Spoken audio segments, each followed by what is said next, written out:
Ladies and gentlemen, welcome back to the Quaddie Poddy. Cashy, joined by Nick. How are you, bro? Doing well, man. Doing well. Racing is at its peak at the moment. It's getting back to it. A lot of good races horses this weekend. Yes, I'm looking forward to it, mate. As well as footy finals. Also a very exciting time for sport, mate. So, yeah, it's going well. Yeah, it's getting to that peak end of the year where, like, racing is starting to pick up. Footy is heading on its way out, unfortunately. But, I mean, who doesn't love footy finals season? Quick, before we get into the races, who's taking the flag this year? For the AFL, Yeah. I think Geelong are going to be pretty tough to beat, but Hawks might get there as well. I'm thinking Geelong. Yeah, Geelong look pretty good. Geelong's just Geelong, man. They're always up there, aren't they? Hawks just play a big, high-pressure game, though, that can get it done. But look, not a footy pod, so... Yeah, maybe one day we'll get the foot. We'll bring back Fair Bump Play On, bro. Yeah. Real ones know that pod. Not many. All right, so racing-wise, though, last weekend, 6 winners and then another quaddie. I mean, no prizes for some of the horses we tipped, but they've still got a win, and we can't complain with going 3 out of the 4 quaddies so far this season. Yeah, man. It's good. It's good. Not as big as last week's quaddie, but a win's a win. But yeah, let's hopefully get a couple more this week. Yeah, I mean, the winners, like, there were a lot of favourites, but I mean, like I said, they've got to win, and we should have really had more. Like, Via Sistina should have won. We'll touch on that in a minute. Autumn Boy should have won. Most definitely it should have won. Rosehill, the bias. Like, what were we expecting with a 6-metre rail? I did say leaders are going to have an advantage. To be fair, though, I didn't think the track was going to dry out as much as it did. If I knew it was going to be that, like, you know, that dry, I would have said back leaders, because, like, all they needed to do was grab the fence and go, go, go. Or they at least needed to be a couple lengths back from the lead at a maximum, which is what, you know, Tempted and Autumn Glow did. And then they were able to just get out and flex their muscles and run over the top of them. Like, Autumn Boy, purely beaten by bias. Like, load up on him in the Caulfield Guineas. He close to an M word, I think. Wow. He's a nice future slip if you want to get on it. I know we've got some money on it, which is awesome. Should be good. Yeah, and then, I mean, like, I was down at the track. It was nice. A few people recognised me and said hello, so thank you for that, guys. For those who came and said g'day, we always appreciate that. Yeah, it was rough. It was really rough seeing, like, good thing after good thing go down. Kerguelen misses the jump. If it jumps clean, probably pisses in.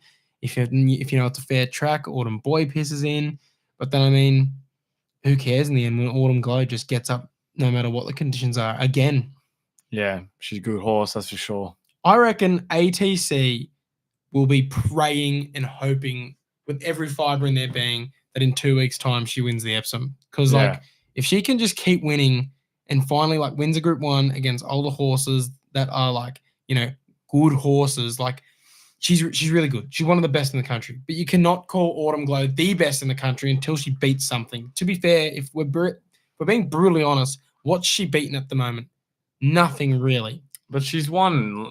We said this about Treasure as well. Treasure came out and she won nicely. I'm not knocking her just yet, mate. That's for sure. She's been winning very competitively in the times don't lie. So. Exactly. So they will be hoping and praying that she, like, stamps her credentials as Australia's best horse and Australia's most marketable horse, man. If she can get through the Epsom undefeated. It's a new Animo. Like, new Animo, new Very Elegant, new Winks. Like, literally. They needed this big star. Via Sistina, you know, yes, is one. But Autumn Glow, years to come in the career. At least another 4, you'd think, unless an injury comes along, God forbid. So if this horse can stay undefeated and go on this massive streak, this is something that the ATC desperately needs when it comes to crowds. Yeah, for sure. I reckon they're very looking forward to this horse coming through. So, talking of Via, what do you think of that race, man? Yeah, what a weird kind of. It didn't even really feel like a race. There wasn't much happening at all. I don't understand why. Again, not a butcher on jockeys, but I just don't know how that can happen in a race. And we said it last year when Pride of Jenny won by almost a lap, pretty much. When the Queen Elizabeth. When jockeys just let one horse control the whole race and let them win it. And I think that's exactly what happened. In Brightside dictated the race, and it was so slow that no one could get anything going. Yeah. I mean, awkward for us because we've been hating on Brightside, but we're happy to see him win. We just thought that he was on the way out. No hate. Like, everyone was like saying, eat your words, you guys know nothing, yada, yada, yada. And I was like, look, I said he wasn't going to win a race. This was his best chance to win a race, and he got it done. Happy to see it. Like, who doesn't want to see him win a 10th Group 1? I just thought that he was getting old and he was on his way out. Continues to prove me wrong. Good on him. Like, he's a good horse. Like, we don't think he's a bad horse. But, like, let's not get it twisted, mate. That race was handed to him on a silver platter. No, for sure. It wasn't a conventional Group 1 where you've got 3 at the line running nicely, or at least a finish. It was, you could tell as soon as we got into the straight, no one was going to get him. No, like, you can say all you want out there that, oh, you should have known this was going to happen. 6-horse field, like, tactical speed. He's the only one that likes to go forward. Yeah, like, that was going to happen. But no one out there thought they were going to go as slow as they did. And then the people that did think they were going to go slow, like myself, thought Antino was probably going to chase him, because that's what Antino always likes to do. Sit back in the pack and then starts the chase really early and then blows them all away. Where did that run come? Yeah. It didn't.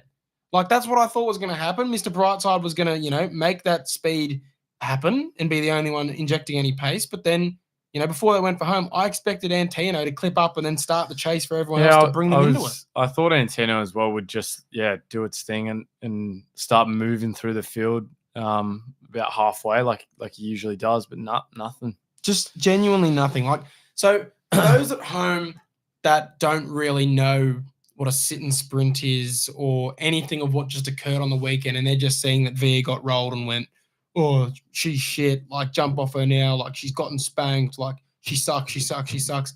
Look, we're not a pod that's going to spit much data at you, but I thought we should probably just go through it in a couple of layman's terms just to explain what occurred on the weekend. Okay? So in a sit and sprint is exactly what happened on the weekend. Instead of a genuine pace being run and then everyone sort of builds their momentum into the race, and, we've got a leader that starts to fade and has to hold on, and we've got back markers swooping. A sit and sprint's literally where they sit and then they all take off at the 1 point, and they've all still got the same amount of energy in the tank. And obviously, in that instance, the people at the front are going to have the advantage because they've got just as much in the tank sitting 5 lengths in front of one horse that's trying to swoop them. And instead of going around the bend, really building up momentum and getting into their work, it's like, for instance, who's going to win in a race? Someone who's had 20 meters of a build-up running past you already, or you off a standing start. So just to put it into perspective, just how slow they went, they ran 1 minute and 38 seconds. The standard time for that type of race is 1 minute and 35 seconds. 3-second difference might not seem like a lot to you guys at home, but in racing, the standard practice is per second is 6 lengths. So they ran 21 lengths slower than standard time if you break it down past the milliseconds. Again, if you don't understand how slow that is, Hawkesbury last week, Class 1 handicap over 1,600 meters. Donkeys, mate. Genuine donkeys. They ran 1 minute 37 seconds. So the donkeys ran quicker than the Group 1 horses on the weekend. And you can say all you want about tactics and it was going to happen and this and that and this and that. But yeah, look. You're a genius if you knew that was going to happen. Mr. Brightside got handed that race. No qualms against it. He won. Fair enough to him. But the jockeys not chasing him earlier is what won him that race. For sure. I hope that puts into perspective just how slow they went. Well done, mate. Well said. Thank you, mate. I appreciate it when you give me my kudos. Okay. So anything other that we have to touch on before we head to the hotline? I will touch. We got a lot of comments during the week about our fraud watch board. I'm going to go through that quickly, mate, because you've just given us some stuff. Fraud watch, which we have at the moment, we have Oak Hill, Gringotts, Chelwolf, and Woderton. This does not mean they are frauds. That means that they are on the watch list, all right? Once they become frauds, they actually come off the list. This isn't a fraud list. We are watching them. They are on the watch list to become frauds. We put the line through them and take them off. 100%. So they can make their way off, but Geordie from Stocks Bloodstock with Woderton wasn't very happy about it. Yet again, another disappointing result. I think he's definitely on fraud watch. He's close to being. He has been unlucky. Don't get me wrong, but that's why he's on fraud watch. I think that's the only excuse on the weekend was it was against the pattern. He was back in a field where you needed to be up on pace, so that's why we haven't put a line through him yet. He's got one more chance. I think. Well, I just think that's the perfect example. And there's a couple comments about it saying why we think all these are frauds. They're on fraud watch. All right. Wolf is very close as well. Wolf and Gringotts have a big chance to get off this board on the weekend in a good reason. They can be taken off fraud watch. They can also have lines put through them, especially Wolf. If he puts in a shit run, I'm happy to put a line for him on the weekend. For sure. All right, mate. Should we get into the hotline? 100%. We've got a bunch of them this week. We've got 5 this week.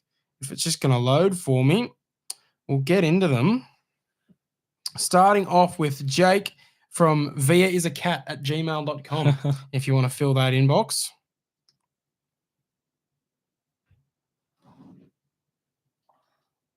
Hey boys, it's Jake here. Quick question. You know, the Group 1 on last Saturday. Do you think Pride of Jenny would have won that? Like, I know it wasn't the race, but if it was in that race and it was that tempo and Pride of Jenny gets to the front, does Pride of Jenny win that? Easy. I know you're not a fan of Pride of Jenny Cashy, but I'm pretty sure it wins that race. I mean, it does. Probably. Any horse that goes to the front would have won that race. Yeah. If they didn't chase her, probably. Because all that had to chase her would be Mr. Brightside, and she can probably out-sustain that pace to Mr. Brightside. Next, we have James P. Lovely. James P. He's becoming a weekly caller. Love that. We've got an extended one G'day, boys. James P. here. Glad to see that my Kiwi correspondence is valued. A little bit of insight into Return to Conquer. He's an amazing horse for that Tiakau stable. He's had, he's raced 8 times, 4 times as a trialist and 4 times in actual competitions. He has never been beaten by another horse in his life, and he hasn't ever started at more than $1.30, including a Group 1 and 2 Group 3s. He's a serious horse. Imagine Ladarada on steroids, and if Cashy thought Ladarada was probably place money in a Moya Stakes, got that one wrong. Return to Conquer, when he comes back, is going to be a serious weapon. On top of that, Trentham race 7, best bet of the day, too much. Number 1, the top weight. If it goes to a good track, he is going to fly home. 3 wins from 7, and if it bogs, he's got a chance. Can't do soft tracks. Somehow can't do the middle of the 2. Big shout out to him, and huge shout out to the Kiwis. Rupert Clark, Damask Rose, that warm up run, just solid chance. She's tempting me. Can't wait to see how she gets on. Big year, I think, incoming for the Tiakau barn as they shift more of their good horses over to Australia. Best of luck, boys. JP, love that, mate. Good insight as always. Go. You got some bets at Trentham there, punters. If you're India, New Zealand betting, we got Lockie Howard here. What's Lockie Howard got to say? This could be anything. Hey boys, I know Everest is about a month out, but I'm a Car-Ying Rising hater. I'd do anything for him to lose. So, what do we reckon? The shorts this week. Do we think Private Harry is as good as his trainer says he is?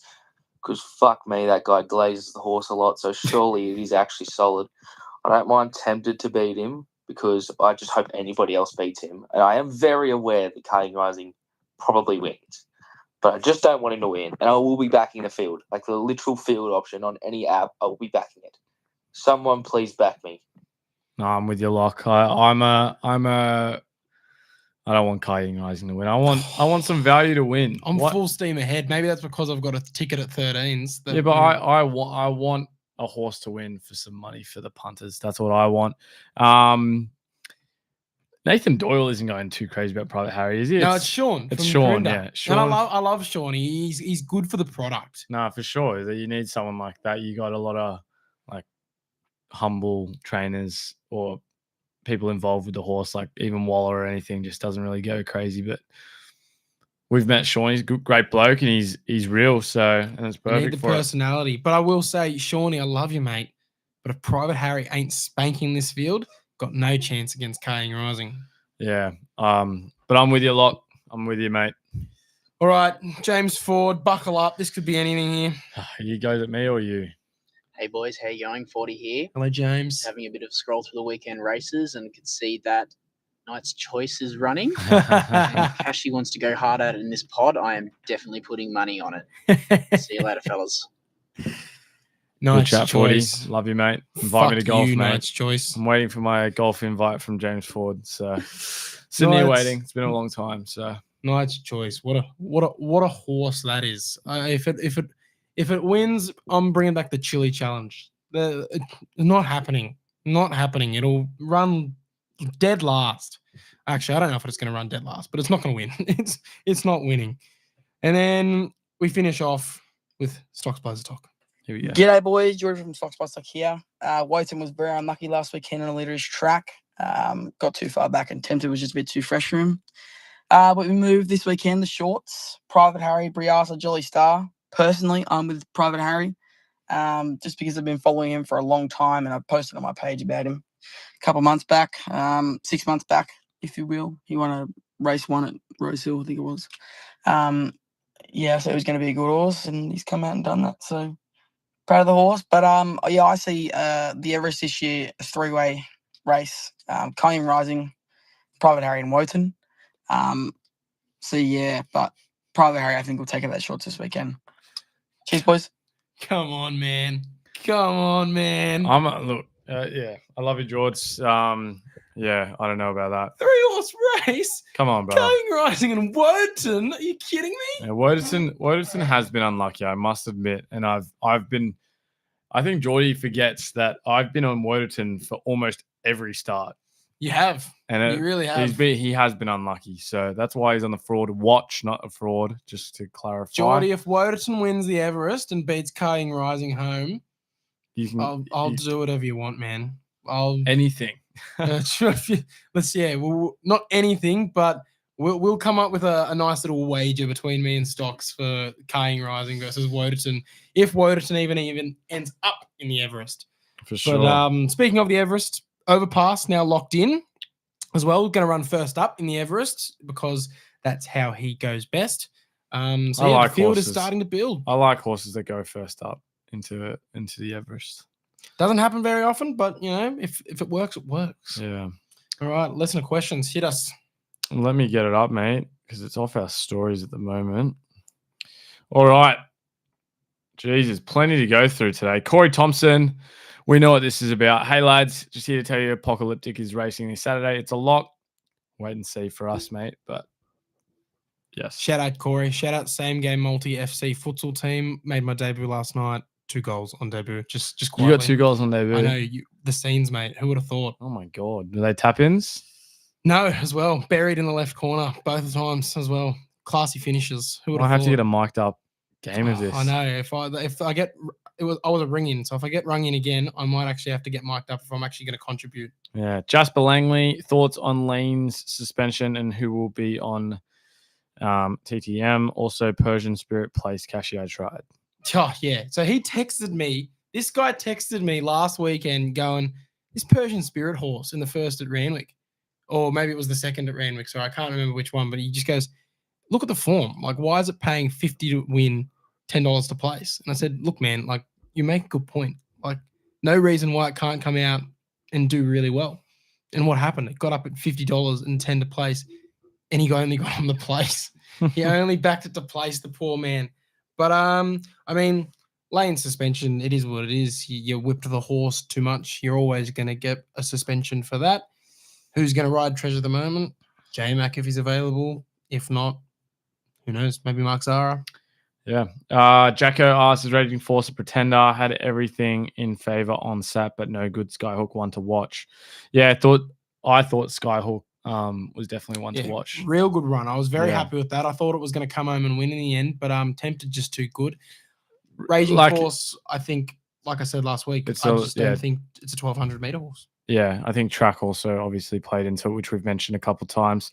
Singer Lachlan, am I missing something, or is $2.80 for Fangirl this Saturday an unreal price? Lock. Yeah, I think she suited best to it for sure. Hados, g'day lads. Rupert Clark 2-bet play, Damask Rose and Miss Rombani, both over the odds.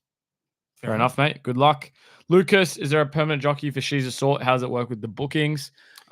Great question. I don't think there is a permanent. I think Dill will ride. Probably eventually jump on. Eventually, if she gets to some of the city meets. Dylan and Chad like to ride for Monarch a lot, but I mean, it depends though where you're running, who's available. Yeah. I hope Dill would be good for content as well because we have met him a couple of times and he's a good bloke. I know that like a lot of people seem to think that out there like jockeys are permanent fixtures because they see the likes of like J-Mac that sticks to horses and Damien Lane sticks to horses and Craig Williams sticks to horses. Like that's when you get a really good horse and they're like, that horse is mine. I'm going to make sure I am available to ride it whenever it needs to be ridden. But you'll see jockeys get changed all the time on horses. It's literally who's available on the day, where they're at, and what weight they can ride. Well, I'd wish that we get to a stage where She's a Sort has a permanent jockey because that means she's a damn good horse. Yeah, if there's a jockey out there that goes, nah, she's mine, then that's a good sign. Josh Barrett, Gringotts is going to show Cashy that he should never put him on the fraud list. Well, I low-key put him on. Yeah, as well. He was your flop of the spring. Yeah. Oh, we'll wait. Look, we'll wait and see. We'll eat our words. Yeah. Lockie Smith, biggest win on a horse bet or multi? I won $7,000 on a quaddie. Yeah, I've told that story before, though. I'm not going to tell it again. It's pretty good. Horse, Manal first up, 45. Oh, yeah. 45 first up, maiden on grand final day 2 years ago. Pretty good. And then Crone in a Group 1. True. 30 to 1. Crone in my ear. Those two are my biggest horses. I've had a couple multis, but that's no fun. I hit much better when it was at like 30s in the last at Randwick one day, I think. I think that's probably my biggest odds winner.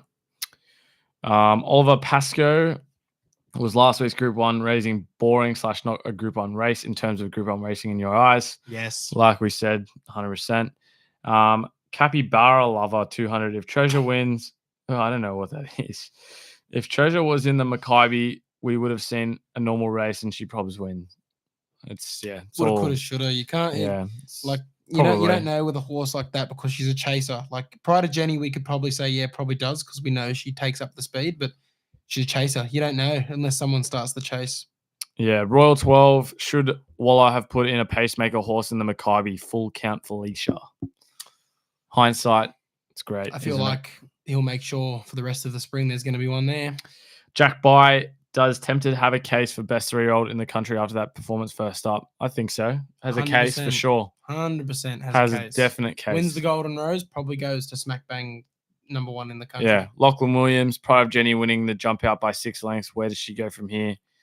I couldn't care less. I hope she goes to the paddock, mate. It means nothing. It's a jump out. The fact that they're riding her like that in a jump out is just so silly. It just makes the whole thing look silly. Retire her for like the 50th time, please, and just let her stay there. Hayden Miles got a futures bet on a moral horse. Unreal form recently. Brisbane Broncos to win the grand final. Didn't even tell us the horse. I thought is that the joke that the Brisbane Broncos is the moral? Or? Oh, right. Sorry. Toby, tips of the day for Saturday. Well, that'll come up later. Through that. Last thing we kind of go through, we forgot to bring it up as well. That's all the listener questions. But last thing we will go through before we get into the Randwick rundown, we have decided our punishment for this tip-off. Oh, yeah. I was saving it for tip-off, but yeah, let's do it. That's all right. We'll do it now. Yeah. That's all right. So the loser between me and Cashy will be doing a bit of a chili gauntlet challenge. Yeah, the spice gauntlet. There will be probably around 5 or 6 different things, and it's going to start off with, it might be just a chili to start, and it's going to make its way up until we find something mild, and it goes up and up and up until like a ghost pepper or something. Break. You go until you break. So that'll be the punishment. It'll be a bit of torture for probably about 30-40 minutes, and for a couple of hours after that, I imagine as well. But that will be the punishment for this one. So Cashy will be eating all this, but that is the update for that. And update, Pilates will get sorted out in the next month, guaranteed. Yes, we are Month sorting guaranteed. it out. We are in talks with different gyms. It's just a matter of getting the permission and getting it sorted and privacy laws, etc., etc. We didn't think it was going to be this hard, but oh well, you live and you learn. And then just reminding you guys, give us a 5-star rating on Apple Podcasts. Give us a 5-star rating on Spotify. Subscribe to the YouTube. Our YouTube's jumped up like 50 subscribers since last week when we asked you to. You came in your droves. Keep on coming for us, guys. That sounds a bit weird out of context, but give us your subscribes. Give us your 5-star ratings. It really does help us. We're already getting pumped to more people out there on their YouTube recommendations and their Spotify recommendations because of you guys hitting the subscribe button. So please keep doing it for us. We really appreciate it. All right, Randwick. Oh my God, I can't Come on, speak. brother. Randwick. Oh, did it again. You say the word. Randwick rundown. Thank you. The weather will be sunny and will be dry as a bone. There is some showers predicted for Friday afternoon, but not enough to really make the track that wet. Rail is out 7 meters from the 1600 meters to the winning post, out 4 meters for the remainder. So leaders can have a very nice advantage if they get up on pace early. Please make sure to be aware of that going into the day. Race 1, the 1600 meter benchmark 72 midway. Straight to the point here. I hate backing favourites in midway, but Moncana, backed in a few weeks ago when it came third, was really looking strong when turning for home, but then just weakened. I think, the distance was probably just a bit far on the day, drops back in distance now, and I reckon more of a dry tracker than a wet one. Inside gate, dry deck, shorter distance, likely going to be up on pace. I think she only runs well. Moncana for me to kick off the day. I'm going with a G-Tart first here. Shout out to you, Will Mitchell. Shout out Will Mitchell. Shout out Matt Melching that owns this. And then shout out to a couple of the footy boys. I told them I'd shout them out this week. Lucas McNeil and Aldo. Shout out to those boys that are listening. $8.50. God, I love Lucas McNeil. Race number 1. As we head to race number 2, we've got the 1,000-meter highway class 3 as always. It's a pretty boring race as per usual. I'm going with Cresto Run here, $10, $2.80. It's had a very, very decent prep coming through now to the city meet. See how it goes. $10. Won't be betting on this race though, personally. Yeah, look, I'm going to break a cardinal sin of Cashy's book of racing here. I'm going the favourite in the highway. The Social Circle just looks the goods here, has absolutely made a mess of its opponents in the country. Clearly better than this grade, in my opinion. Deserves to be up there with the benchmark horses. Not even top weight here, 54 kilos compared to, the top weight of 59. I think, just jumps, kicks to the front, leads, wins. Although it does need one scratching to get in the race, but probably will get it. Like, there's usually 1 or 2 that scratches from this race. Race 3, 1,200 meters, benchmark 88. Really good race here, filled with probably the best D-grader sprinters you're going to get amongst the Sydney benchmark ranks. Husk a solid chance, dropping all that weight. Sergeant Major put in a good run last start, but draws poorly here. And then Disneck on paper should be a good thing with J-Mac on board for the first time. Form over the distance is immaculate. However, when you have a horse like Dollar Magic, you just got to back her in. She's the new ice bath, mate. She's the lucky loser. You know what you're going to get when you back Dollar Magic. You're going to get an honest run. She's going to put in every effort. She might not win, but she's going to be in the finish. So I'm liking a horse at $7 to win, $2.25. That is almost guaranteed at this point to be in the finish. She's the best place multi-horse you've ever met in your life. I'd rather take those each-way odds, and hopefully she just produces the things she always does, and that is an honest run. Doesn't win, but at least it gets home into the placings for us. Dollar Magic. Cool, mate. I'm going with Rock Empire, $6, $2 for a place. First up, Timmy Clark, Gay Waterhouse. Great combo that. Should be good first up. I hope it gets done as we move to race number 4, the 1,400 meters, benchmark 78 here. Good race, and I'm sticking with well-timed. Won nicely too. Was it last week? It might have been the week before. But yeah, won nicely in the last race of the day. $9.50 is a good price for me, and should get it done, I hope. So, yeah, good price for sure. Yeah, won the quaddie for us 100%. that week. We were both on Dominetta. Hopefully she was going to come home, but then the nicely priced, well-timed swoops it and wins us a very nice quaddie. I will say about this race, you'll notice one horse in here, punters, at the staggering price of 151 to 1. Powers of Opal. If you don't know who that horse is, that's the horse that's been chasing around Lady Shenandoah and Treasure the Moment in Lazura its entire career. So crazy form lines to be ending up here at 150 to 1.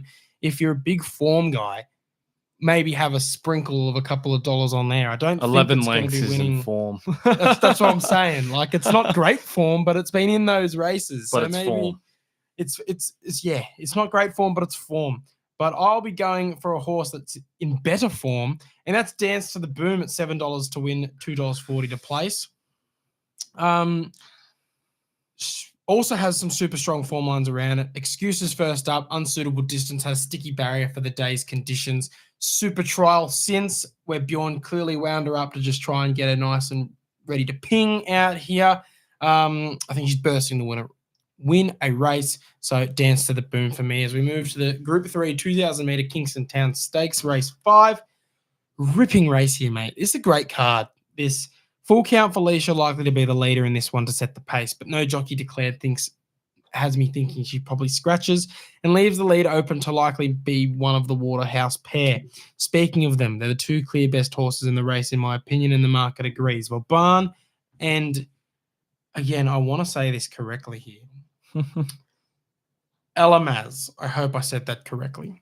Vauban and Elamaz. Vauban's super classy. We know all about him. He's been the popped favourite in the Melbourne Cup 2 years in a row, but then moved down under permanently and has shown that, you know what, he is pretty good when he can acclimatise to our conditions instead of rocking up here used to 10 degrees and melts on the race day.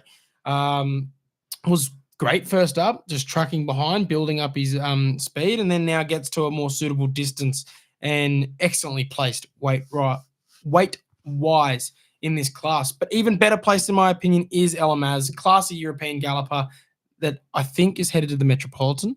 I'm on at like $23. You can copy on Dabble right now, gamble responsibly, use code MOCK-SPORTS when signing up to let them know we sent you to get on that price.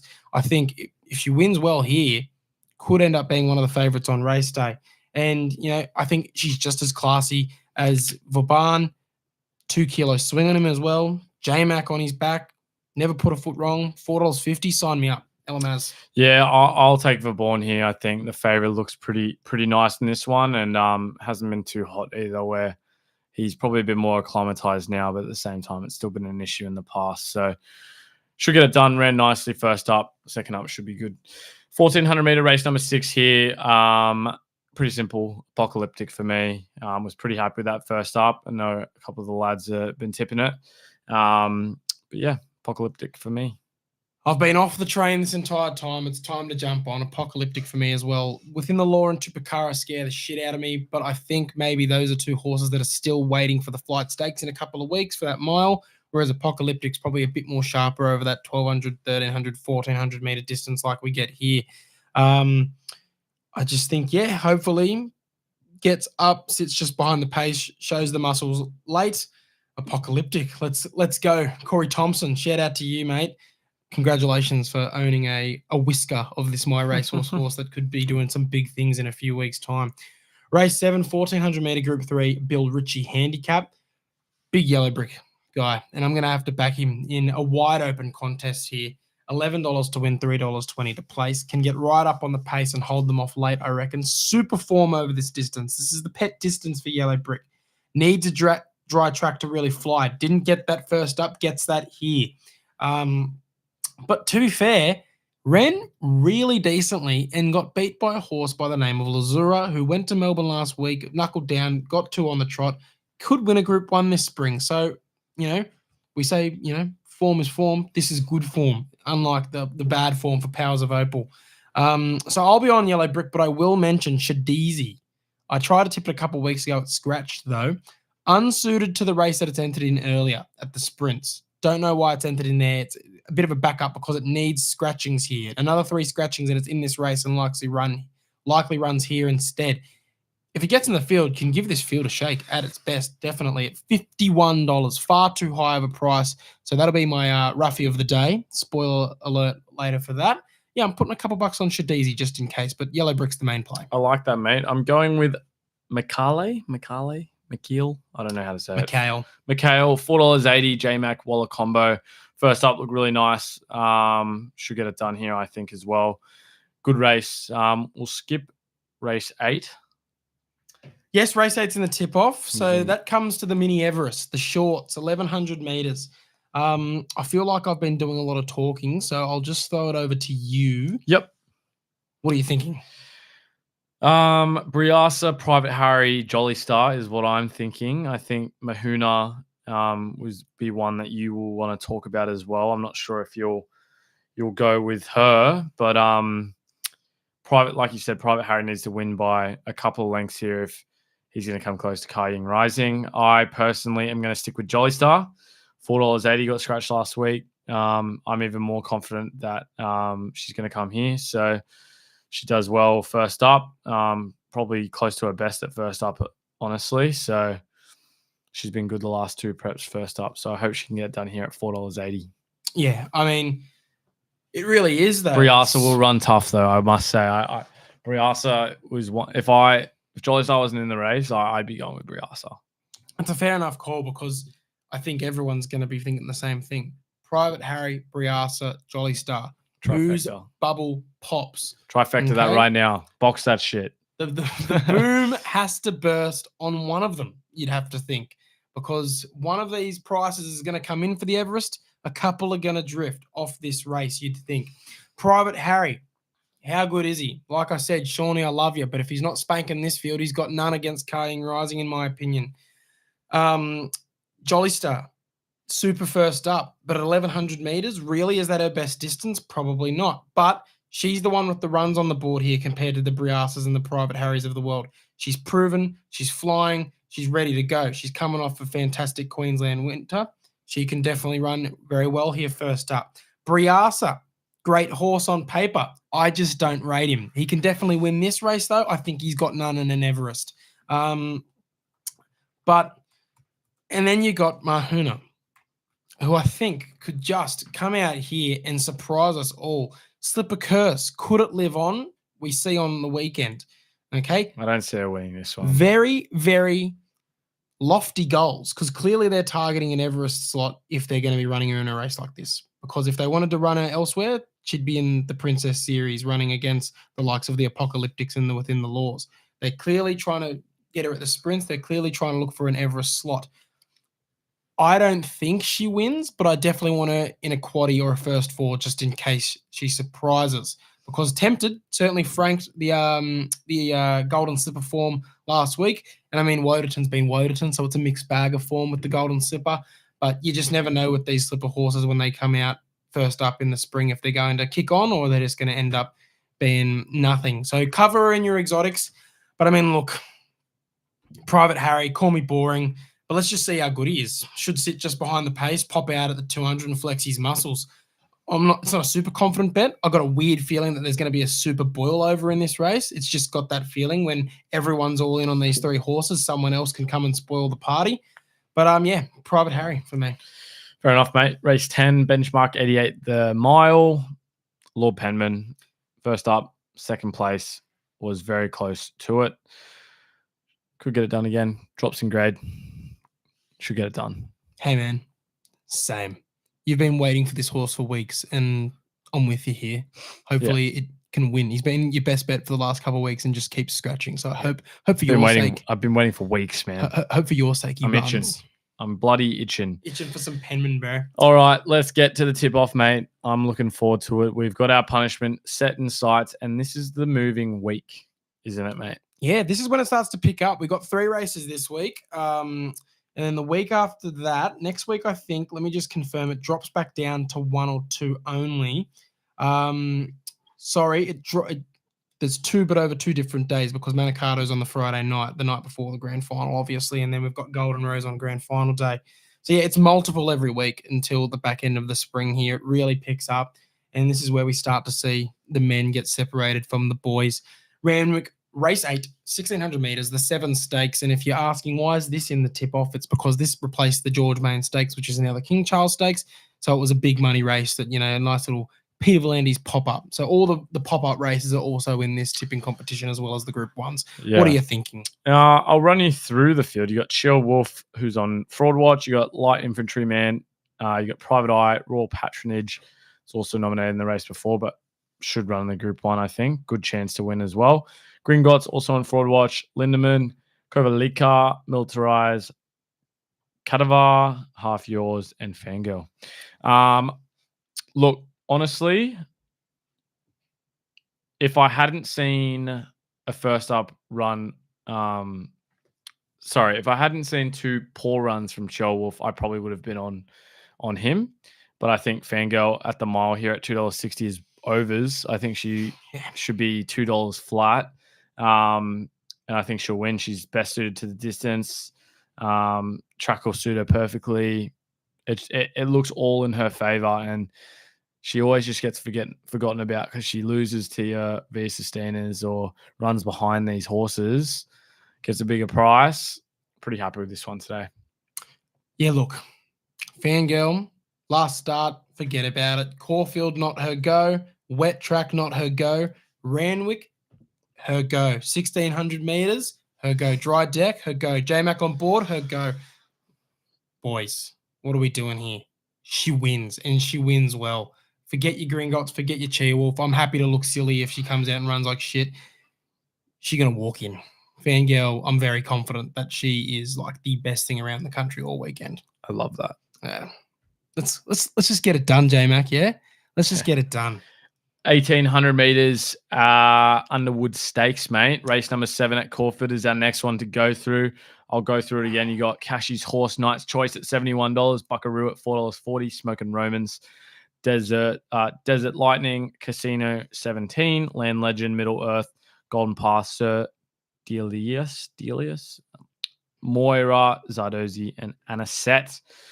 Great field. Really good field. Looks like a couple of these horses early into the prep of the Cup. Yeah, this is the sort of race where you see these Cup horses start to, get into their work and show out, or at least your Cups and your Cox Plate horses. Obviously, a few years ago, we saw the likes of, your Animos, your Mr. Brightsides when they were on the Cox Plate bullshit with him, and your Alligator Bloods when they were on the Cox Plate track with him. So, yeah, the longer distance horses here. Yep, 100%. What are you liking, mate? Look, I'm going to 2-play this race. I can do whatever I want. Don't tell me that I can't do this, because Sir Delius, I think, is the best horse in the race and the best chance in the race. It's the favourite. Call me boring, but I think that's my Cup tip. It's been my Cup tip for months. I know that it's all the rage now to declare him for the Cups, but I've been on him, pre-Queensland Carnival. I just thought, he looked like the best import coming over and looks the best chance going into the Cups this year international-wise. But obviously the great tip-off is also based on points, considering odds. And I do need to do some chasing on you. I don't want to be doing the Chili Gauntlet. I need to make up some ground somewhere. And I look at a horse here that is some great value each way. Zardozi, $19 to win, $4 to place. Those place odds are going to get me more points than a Sir Delius win, even at the each way. And I think that Zardozi, I know that she doesn't win very often, but she's always there or thereabouts. Great first up, in my opinion. Just the Moonee Valley isn't a track that she's really good at because she needs a long straight to really get into her gears. She needs a longer distance to get into her gears. And she rattled off some great sectionals to finish the race. I think she's the best value in this race. I think if any value is going to upset Sir Delius or Buckaroo, it's going to be Zardozi. So that's who I've settled with for my tip-off. But I will be betting on Sir Delius. I have him on top. I think it's going to be the best chance to win. But the best each way bet, by far, in my opinion, is Zardozi. And that's going to be my tip-off tip. Fair enough, mate. Look, I'm going to settle with Buckaroo, I think. First up, very, very impressive. No one expected him to get anywhere close to Treasure or Brightside, really. And it was a prep race and ran home very, very strong. So, yeah, looking nicely for this one. 1,800 is only going to suit. Blake Shin, great jockey. I'm happy with it here. $4.40. Good points. I think he'll be there at the end. So that'll be me for the Underwoods, mate, as we move to the Rupert Clark Stakes. 1,400 meters. I'll take you through the field for our final group race that we're going through. Another Will, $6 here to shock. Pinstriped Airman Arkansas Kid off the 1 week backup after a nice win, I must say. Feroce, Zarastro, Port Lockery, Angel Capital, Damask Rose, another Prophet. I don't know how that's in this race. Is it me? Jenny Lala. Don't know how that's in this race either. Charlton Lane, Miss Rumbini, Sepples, and Zoo Sensation. Yeah, there you go, mate. Sepples or Seeples? Sepples, Seeples, take your pick. Tomato, tomato. But I will say, need some scratchings to get into this race, and it's paying $4.40. It's one of the favourites, and it needs some scratchings. So I'm praying for the people that had it all in. Yep. What do you want, mate? Or do you want me to go first? Look, I'll be nice and straight to the point here. Angel Capital. Yeah. I think this is another feather in its cap on the way to a Golden Eagle run. I think there's rumours that they could potentially be turning around and going Everest, maybe. But I don't think so. I think we should really be sticking to a Golden Eagle and not an Everest into a Golden Eagle, because I don't like a sprint up to 1,400 back to Everest up to Golden Eagle distance. That'd be a weird setup in my opinion. But I mean, Chris Waller's a genius. I won't doubt him. But yeah, Angel Capital for me. Fair enough. I'm going with another Will here. Wow. Yeah. First up, I'm going to forgive $6. He just absolutely dominates at the 1,400, and I can't get over it. 8 starts, 5 wins, 2 second place, and the only time he's missed the top 3 was last start. I'm forgiving it there. I think Treasures was just too good, and he just couldn't. Another Will just couldn't get into the race. So I'm going to give him another chance here. $6 is a good price for me to have him at, and he's definitely his best distance. I mean, it's definitely the best horse in the race. Yeah, for sure. Unless you count your horses on the rise, like your Capitals and your Sepples. Like if you're going for runs on the board, it's another Will. Yeah. I will shout out who was the guy spruiking here to shock to us. So here's another chance for that horse to prove us wrong. For me. I know you'd feel silly if that gets up. Yeah. But mate, anything else to touch on with this race? No, Brad Fisher, just watched the video of your horse racing. What thrill that was, with plenty more to come. Thanks, mate. And that was just in the live chat, which I just had to go through quickly. Oh, lovely. But no, around the grounds, mate, what do you have? Race 1 at Caulfield. Prince Eric is a black booker of mine. Always back your black booker. $8 to win, $2.30 to place. And then in the last, we're going to bookend the meet this week. Gilded Water failed first up. I just think there was just too much weight on its back. It's better weighted this week now, with only 58.5 on the back compared to, I think it was 60 plus. Yeah, 61.5 last start. Yeah, $2.90 wins. Only real one I have is Spicy Lou. Yeah, you like that horse? Race 6, $7.50 black booker for me. Spicy Lou. That's all I have around the ground, mate. Let's go to the quaddie. 3 straight. Let's go. You want to read it out, mate? Who read it out last week? I think you did. No, you did, and then I did the numbers. We shouldn't change that. Yeah, okay. McHale, Yellow Brick, Royal Patronage, and Tabby Time. 2, 5, 9, 17. Fangirl, Private Eye, Royal Patronage, and Gringotts. 3, 4, 5, 11. Private Harry, Briasa, Jolly Star, Mahuna. 1, 2, 4, 9. Lord Penman, Fully Lit, Narbold, Sunshine Law. 4, 5, 14, 15. $50 gets you 19.5%. Obviously, Royal Patronage will get scratched from one of those races, maybe even both, but probably race 7. We'll get another one in on our stories and socials and on Dabble as well. So copy us there as always. Use the Mock Sports as a code if you're just signing up. But yeah, mate, best bet around the country. Having one bet. Who you going for and why? I made it pretty obvious earlier. I just think Fangirl, she's been my best bet time and time again, and she rarely lets me down. I've risked my hair on her before. I'm not doing it again. I've done it like 5 times, and she always wins for me. She's just going to get it done. Fangirl is the best around the country by a country mile. She just gets it done. I'm going with the Penman, mate. Yeah, 3 weeks straight. 3 weeks straight. If we can't get it done, if it gets scratched, which it could, I'll settle with Apocalyptic. Fair enough. Yep. Best rifle of the week, mate. You got anything? I said it earlier as well. Randwick race 7, Shadizi, just in case it gets in. $51 to win, $9.75 to place. Have $2 each way at that price. I mean, if it doesn't run, you get your money back now that it's final field. I just think at its best, it can certainly run a cheeky race in that field. Fair enough. I'm going for Morphettville race number 7 down in Adelaide. How good is that? And so good. Bit of a rebel at $18, $4.20, number 7. Let's have a go. Speaking of Adelaide, that's just made me think of something. Behemoth. Yeah. We love our horses. She's a sort in October start with Monarch Racing. Don't get me wrong. The link is in our show notes if you want to look at potentially racing with us. But speaking of horse ownership, you were owning quite a lot of horses running down in Adelaide. Whatever happened to them? You had like 20 of them. We got rid of them. So we're just me and a punters club, we're in a syndication as well. And they sold them. Fighting McLaren was one. Yeah.